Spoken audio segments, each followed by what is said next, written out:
DRDO के अधिकारियों के द्वारा बहुत ही बेहतरीन पिछले 16 दिनों में दिन रात मेहनत करके ये अस्पताल वाराणसी का तैयार किया है और अब वो घड़ी आ गई है जब इसमें पेशेंट्स का एडमिशन शुरू होगा। मुझे लगता है कि 24 घंटे में एक भी मिनट अधिकारियों ने चैन की सांस नहीं ली होगी। इसी के साथ आर्मी ने बहुत जल्दी मोबिलाइजेशन करते हुए आर्मी मेडिकल कोर और यहाँ पे जो हमारे मेजर जनरल साहब हैं उनकी तैनाती करते हुए सारे स्टाफ को उपलब्ध कराया है। आज लगभग कुछ ही घंटे बाद इसका संचालन प्रारंभ हो जाएगा। कुछ लास्ट मिनट की ब्रीफिंग और सब व्यवस्थाएं 2-3 घंटे की बची हैं।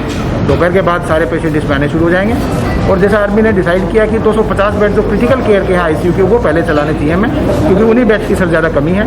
तो जितने भी ICU के पेशेंट्स होंगे अलग अलग अस्पतालों में उनका रेफरल आज करा के यहाँ पे एडमिशन दिया जाएगा और बाद में प्राइवेट अस्पतालों से या अन्य जनपदों से भी जो लोग आएंगे उनको एडमिशन दिलाएंगे। जो 500 बेड हैं वो 1-2 दिन के बाद हम लोग चलाना शुरू करेंगे ताकि जो बाकी पेशेंट्स हैं जो अलग अलग जगह पे जिनको एडमिशन की दिक्कत आती है वो यहाँ पे एडमिट हो सकें। हालांकि इस अस्पताल के संचालित होने से और सरकारी और प्राइवेट अस्पतालों में मरीज शिफ्ट होने से लगभग 250 बेड वाराणसी में अन्य अस्पतालों में भी खाली हो जाएंगे जो बाकी पेशेंट्स के काम आएंगे। तो सारी व्यवस्था यहाँ पे डॉक्टर्स की, नर्सिस की, पैरामेडिकल स्टाफ की, दवाइयों की, फेस शील्ड, PP किट वगैरह की और इसके साथ ऑक्सीजन वगैरह की पूरी हो गई हैं और आज से ये जो पूरा अस्पताल है ये माननीय प्रधानमंत्री जी के निर्देशन के अकॉर्डिंग वाराणसी की सेवा के लिए तैयार हो जाए। ये वर्तमान में 250 बेड का जो हॉस्पिटल है इसमें प्राइमरीली आर्मी के डॉक्टर्स हैं, लेकिन इसमें ऑन कॉल डॉक्टर्स BHU के रखे गए हैं क्योंकि अन्य प्रकार की दिक्कतें भी पेशेंट्स को हो सकती हैं। कोविड के अलावा कोई अन्य हार्ट की बीमारी हो, किडनी की बीमारी हो, उनके डॉक्टर्स यहाँ पे आके देखेंगे। इसके अलावा BHU के जो बाकी कोविड नेगेटिव होने के बाद कई बार हो सकता है कि BHU के अंदर बाकी हॉस्पिटलों में मरीजों को शिफ्ट करना पड़े।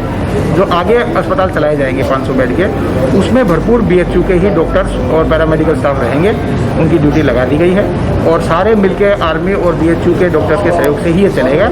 और जब ये पूरे अस्पताल अपने फुल कैपेसिटी पे आ जाएगा तो उस समय लगभग 50-50% दोनों के स्टाफ रहेंगे और बाकायदा कोऑर्डिनेशन मीटिंग और ड्यूटीज़ की ब्रीफिंग सब हो चुकी हैं और बाकी सारी व्यवस्थाएं जो हैं BHU के कैंपस में होने की वजह से कोई दिक्कत नहीं होगी क्योंकि यहाँ पे बाकी हॉस्पिटल और बाकी मैनेजमेंट का भी पहले से ही ज़्यादा सपोर्ट है। सर, मरीज के तीमारदार आएंगे तो उनके भी रहने या उनकी क्या व्यवस्था सर यहाँ पर? मरीज के तीमारदारों के लिए यहाँ पे शेड बनाए गए हैं और बाकायदा अंदर 5 मोबाइल CUG सहित दिए गए हैं डॉक्टर्स को।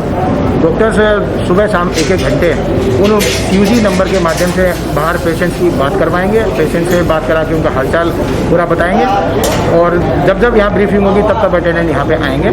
इसके अलावा अटेंडेंट्स के रहने की व्यवस्था भी BHU के गेट पे सेवा भारती के माध्यम से टाई अप करके जो पहले से उनका शेड चल रहा था जिसमें 20-30 बेड उनके लगे हुए हैं, निःशुल्क कोई रहना चाहे परमानेंट कुछ दिनों के लिए तो वो भी व्यवस्था है। भोजन की व्यवस्था ऑलरेडी हमारे सभी सरकारी अस्पतालों में अलग अलग NGOs के माध्यम से वाराणसी में चल रही है, उसी के माध्यम से पूर्ति विभाग उसको कोऑर्डिनेट कर रहा है। तो वो भोजन की व्यवस्था अटेंडेंट्स को निःशुल्क यहाँ पे कराई जाएगी ताकि किसी प्रकार की समस्या ना हो।